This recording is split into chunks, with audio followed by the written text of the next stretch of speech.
పాడుతూ పని చేస్తాం.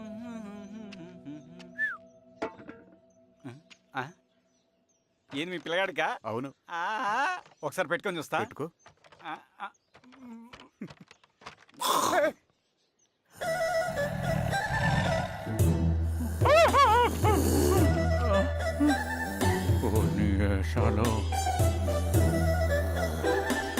ఇన్ని బట్టలు ఉంటే చూడండి, బట్టలు లేకుండా అంటే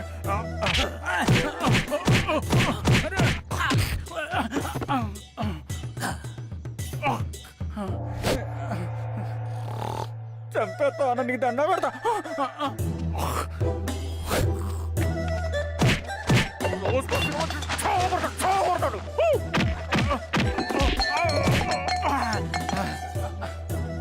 నేనన్నా బొట్టుని ఏందన్నా నన్ను చంపుతా ఏంది?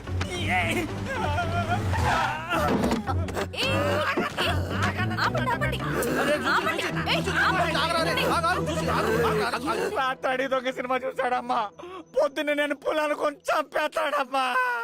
మేడం మంచి కాఫీ పెట్టు. మేడమా? అయితే మేడంకి స్పెషల్ కాఫీయా? ఓకే అమ్మా. ఆడికి చిరంజీవి పిచ్చి. పిచ్చా? కాదమ్మా, ఫ్యాను. రండమ్మా కాఫీ తాదు కానీ. కూర్చోండి అమ్మా. ఏంటి స్వామి ఇతను? చాలా మంచోడమ్మా. మెగాస్టార్ సినిమాలు చూసిన వాళ్ళు అయిపోతాడు. స్వామి అమ్మా, ఈ కాఫీ నేను ఎక్కడో తాగాను. మేడంకి స్పెషల్ కాఫీయా? పద మేడం రాసుకో చూచి. Thank you. పద కూర్చో.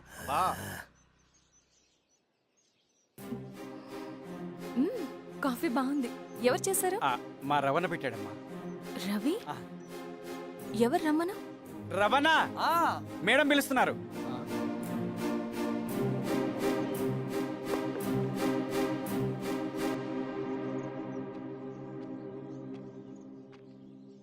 ఇతనే రవణ. శిరీష మీరా? రవి నువ్వేంటి ఇక్కడ? కాఫీ బాగుందా? చాలా. అది కాదు రవి, నువ్వు ఇక్కడ. ఈ హోటల్ మనోల్దే. మన ఫ్రెండ్స్ అందరు బాగున్నారా? చాలా బాగున్నారు. అవును మీరేంటి ఇక్కడ? ఏమైంది అన్నా? అన్నా ఏమైందన్నా? అన్నా? లే అన్నా. స్వామి త్వరగా కారుతా. జాగ్రత్త. అన్నా త్వరగా పట్టిది అన్నా. అన్నా త్వరగా పోనీ.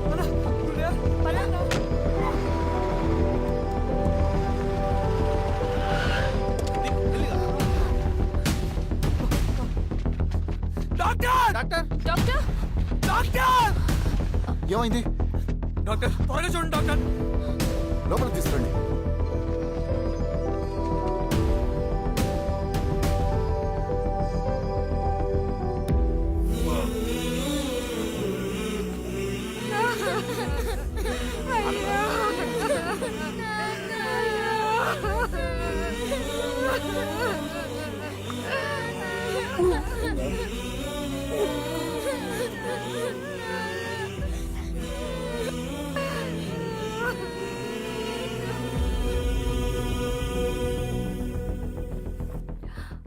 ఎలా ఉంది డాక్టర్? డాక్టర్ చనిపోయాడమ్మా.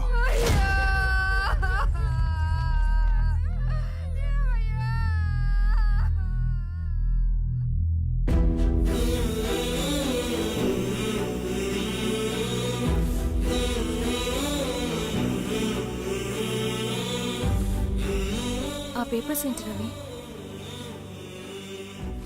అతని భూమికి సంబంధించిన పేపర్స్. ఒక సంవత్సరం నుంచి ఈ పేపర్స్ పట్టుకుని ప్రతిరోజు ఎంఆర్ ఆఫీస్ చుట్టూ తిరిగేవాడు. భూమిని తాకట్టు పెట్టి అప్పు తీసుకున్న పాపానికి టైంకి వడ్డీ కట్టలేదని అప్పిచ్చిన ఆ దొర ఎంఆర్ఓ ఆఫీస్లో లంచం ఇచ్చి భూమిని తన పేరు మీద రాయించుకున్నాడు. ఈ ఎంఆర్ఓ ఆఫీస్లో ఎవరు నిజాయితీగా పనిచేయట్లేదండి. చెట్టు కట్టి నరకాలు ఒక్కొక్కడిని. నరికేయడమేంటి రవి? నువ్వు కాగితం మీద ఒక బొమ్మ గీస్తావు, ఒక చోట సరిగ్గా రాదు, ఏం చేస్తావు? ఎరేజర్తో సరిచేస్తావా లేకుంటే ఆ పేపర్ని చింపేస్తావా? మరి మనుషుల విషయంలో ఎందుకు రాదు ఆ ఆలోచన? తప్పు చేసిన ప్రతి ఒక్కరిని నరుక్కుంటూ పోతే చివరికి మిగిలేది మనుషులు కాదు, శవాలు.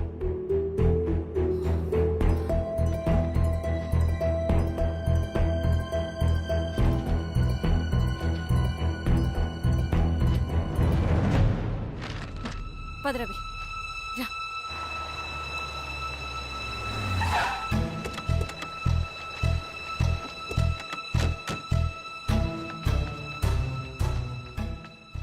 పానుకోటి నర్సయ్య ల్యాండ్ ఎవరు చూస్తున్నారు? మీరెవరు? ఇదిగోండి అప్లికేషన్. ఇది డిస్ప్యూట్ ల్యాండ్, ఎవడేం చేయలేడు. నీ నిర్లక్ష్యం, నీ లెక్కలేనితనం వల్ల ఒక నిండు ప్రాణం పోయింది. ఒక కుటుంబమే రోడ్డు మీద పడింది తెలుసా? ఏంటో మా గొడవ?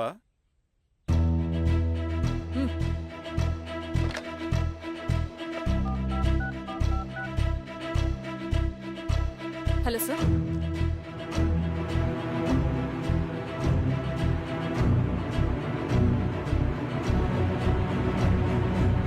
Okay sir. You are dismissed. Peon, నేను ఒక పేపర్ ఇస్తాను, అది కలెక్టర్ గారికి ఫ్యాక్స్ చేయి. అలాగే మేడం. ఎవరమ్మా మీరు? ఈ ఊరికి కొత్తగా వచ్చిన ఎంఆర్ఓ.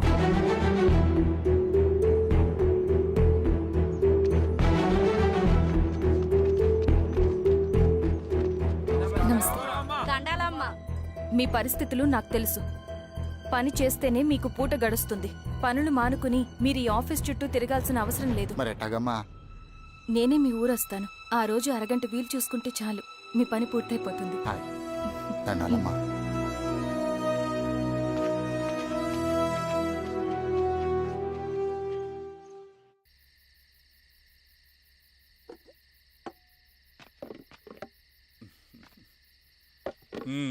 ఎంఆర్ఓ గారు, ఏంటి ఛార్జ్ తీసుకున్న మొదటి రోజే ఆఫీస్లో మీ పవర్ చూపించారట? అన్నయ్య, నువ్వు సస్పెండ్ చేసిన వ్యక్తి నా దగ్గరికి వచ్చాడమ్మా. పాపం కన్నీళ్లు పెట్టుకున్నాడు.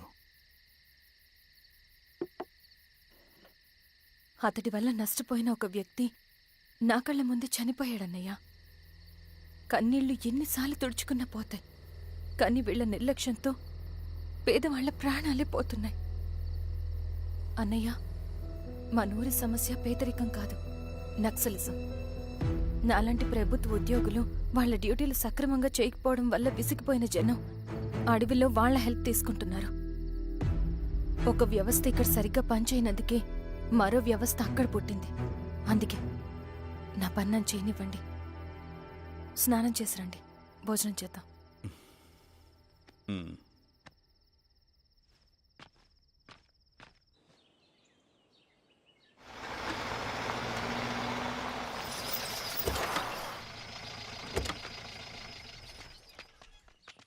నమస్కారం అమ్మా. నమస్తే. ఇలా రండి. మీ ఊరు నుంచి కొందరు ఎంఆర్ఓ ఆఫీస్లో అప్లికేషన్స్ ఇచ్చారు. తను వాళ్ళ పేర్లు చెప్తారు, వాళ్ళని పిలవండి. అలాగే మేడం. వెళ్ళండి. Madam, coffee. నువ్వెప్పుడు వచ్చావు రవి? మీరు గంటకోసారి కాఫీ కావాలంటారు కదా, మాటి మాటికి వెళ్ళి రావడం ఎందుకని వచ్చేసా.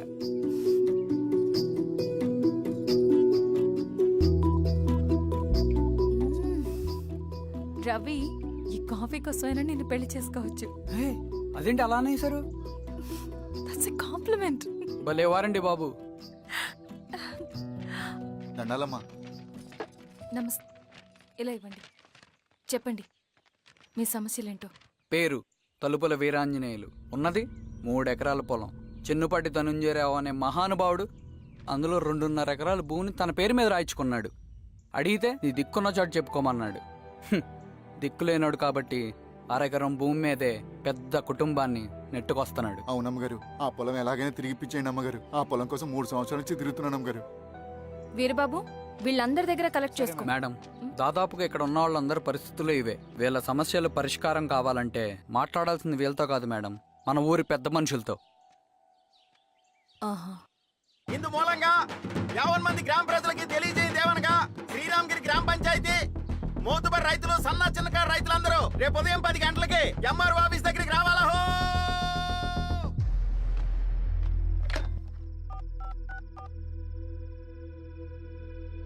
హలో, ఎవరు? నమస్తే బాబాయ్, నేను ఈశ్వర్ రెడ్డి. ఎలా ఉన్నావు? బాగున్నా. చెప్పు. బాబాయ్, శిరీష్ ఎంఆర్ ఆఫీస్లో భూ సమస్యల గురించి రేపు మీటింగ్ ఏర్పాటు చేసింది. ఈ విషయం మన వాళ్ళంతా ఎలా తీసుకుంటారో అర్థం కావట్లేదు. అందుకనే మీకు ఫోన్ చేశాను. శిరీష్ చెప్పిందే చేయండి, అదే మనకి కలిసి వస్తుంది. సరే బాబాయ్, ఉంటాను.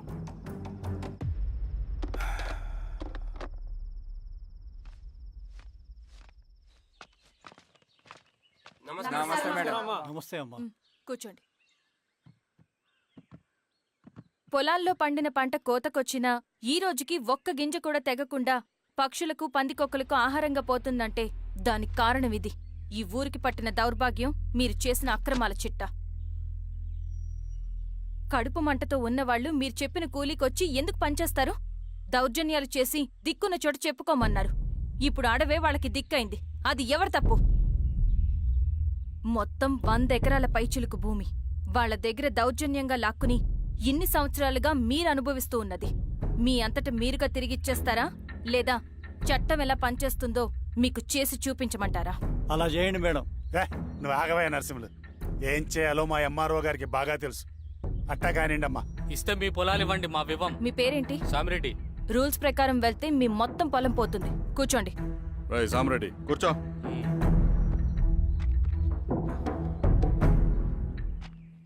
ఏమ్మా, సంతోషమేగా? మరీ నువ్వు అనుకున్నంత చెడ్డవాళ్ళేం కదమ్మా మనోళ్ళు.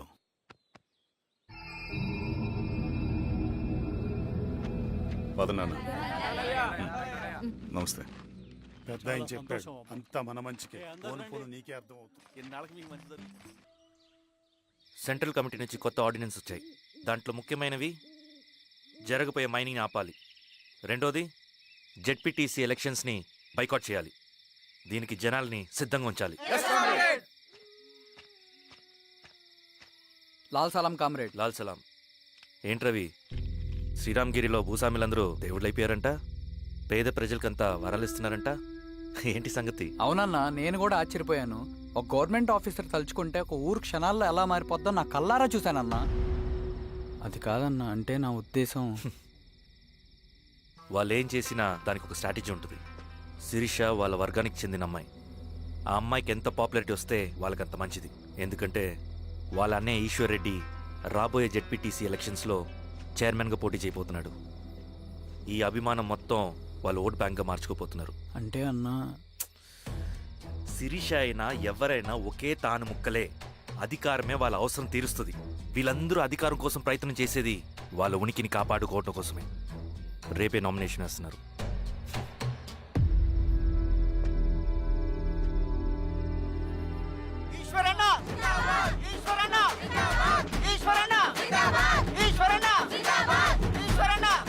గారు, మీ సపోర్ట్ మాకు కావాలి. స్వామి, అయ్యా, మీ అన్నయ్య గారు ఎలక్షన్లు పడుతున్నారమ్మా. అవును. అయితే మా ఓట్లని మీ అన్నయ్య గారికేనమ్మా. వాళ్ళు ఏం చేసినా దానికి ఒక స్ట్రాటజీ ఉంటుంది. అమ్మాయి గారు, సంజీవ్ రెడ్డి గారు వస్తున్నారంట. మధ్యాహ్నం భోజనానికి అన్నయ్య గారు ఇంటికి వచ్చి ఉన్నారమ్మా. అవునా? సరే సరే అమ్మా. రవి, నువ్వు కూడా నాతో వచ్చే. అది రవి, ఇక్కడ నాకు ఫ్రెండ్స్ అంటూ ఎవరూ లేరు. నాకు తెలిసిన వాడివి నువ్వు ఒక్కడివే. I'm feeling alone. అందుకే, అర్థమైందా? సరే.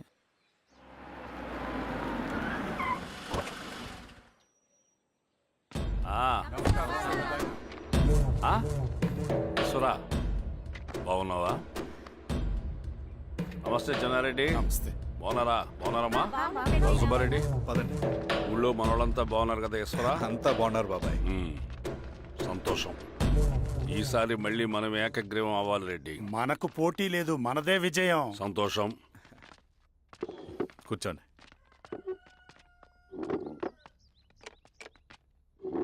మీరందరూ లోపలికి వెళ్ళి భోంచేయండి. అలాగే అన్న. ఆ రైతు కూలి సమస్యలు ఎంతవరకు వచ్చినాయి? మాట్లాడుతున్నాం బాబాయ్, దాని గురించి మీరేం వరి అవ్వట్లేదు. బాబాయ్, ఆ, నమస్కారం. రండి రండి. ఎంఆర్ఓ శిరీషారెడ్డి గారు. శిరీష రెడ్డా? ఆ, శిరీష అనే పిలవచ్చుగా. అమ్మమ్మ, పులికి పంచాలాగా సింహానికి చూలాగా అది మన ఐడెంటిటీ. అది అట్లాగే ఉండాలి. సరే బాబాయ్, నేను ఫ్రెష్ అయ్యి వస్తాను, మీరు కానివ్వండి. ఆ, అయినా ఈ కాలం చదువుకున్న ఆడపిల్లలతో మాట్లాడటం చాలా కష్టం. చుట్టుపక్కల శిరీషుకున్న ఇమేజ్ మనకి చాలా మంచి అయింది ఈశ్వరా. నేను అడగకముందే పార్టీ హైకమాండ్ సర్వే చేయించి నీకే ఫేవర్గా ఉండడం వల్ల టికెట్ ఇచ్చింది.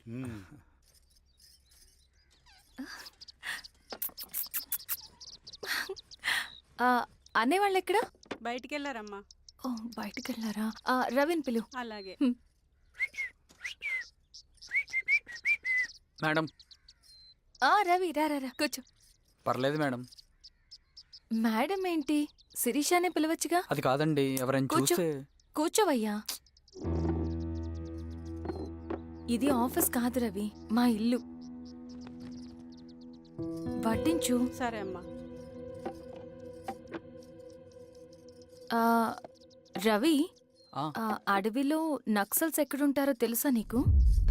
ఏంటి శిరీష? అడవిలో నక్సల్స్ ఎక్కడుంటారో తెలుసా నీకు? ఎందుకు శిరీష గారు? తెలుసా తెలీదా? నాకెలా తెలుస్తుందండి? చూచాయిగా ఆయన తెలీదా? సరే, ఎక్కడుంటారో నాకు ఐడియా ఉంది. సాయంత్రం ఇద్దరం కలిసి వెళ్దాం. అది కాదండి. నువ్వు వస్తున్నావు అంతే. తిను. ఇది ఎక్కడ కూడా రా బాబు. సడన్ గా నక్సల్స్ అంటుంది, అడువంటుంది. కొంప తీసి నా మీద ఏమైనా అనుమానం వచ్చిందా ఏంటి? రవి, ఇక్కడే ఆపొకసారి. ఎందుకు ఇప్పుడు ఈ టైంలో అడ్వెంచర్లు? ఇప్పుడు జరగరాంది ఏమైనా జరిగితే రేపు మీ అన్నయ్యకి తెలిస్తే బాగోదు. రవి, చుట్టూ చూడు. పైన వెన్నెల, పక్కనే అడవి. అబ్బో, ఎంత బ్యూటిఫుల్ గా ఉందో. అవునా? అవునా ఏంటి? అసలు ఎప్పుడు చూసినా ఎందుకలా డల్ గా ఉంటున్నావు? కాలేజీలో ఇలా ఉండేవాడివి కాదు కదా, ఏమైంది? అది ఒక్క నిమిషం. హలో మేడం, పేషెంట్ కి అర్జెంట్ గా ఏ పాజిటివ్ బ్లడ్ కావాలి మేడం. రవి, ఆ? అర్జెంటుగా హాస్పిటల్కి పోని. ఏమైంది? పోనీ. రండి మేడం, ప్లీజ్ రండి. పోలీసులకి నక్సల్స్ కి కాల్పులు జరిగాయి. ఆ కాల్పుల్లో గూడెం కుర్రాడు ప్రాణాపాయ స్థితిలో ఉన్నాడు. తన బ్లడ్ మీ బ్లడ్ సేమ్. ఆ బ్లడ్ గ్రూప్ మా హాస్పిటల్లో లేదు. అందుకే మీకు కాల్ చేశాను. ఓ అవునా? అవును మేడం. పదండి డాక్టర్. Thank you madam.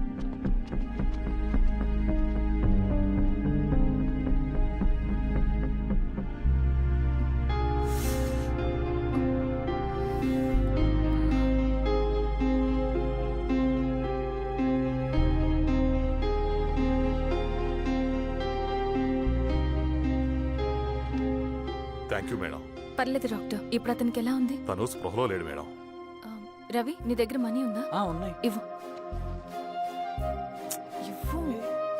ఇది అతనికి అందించండి. జాగ్రత్తగా చూసుకోండి. అలాగే మేడం.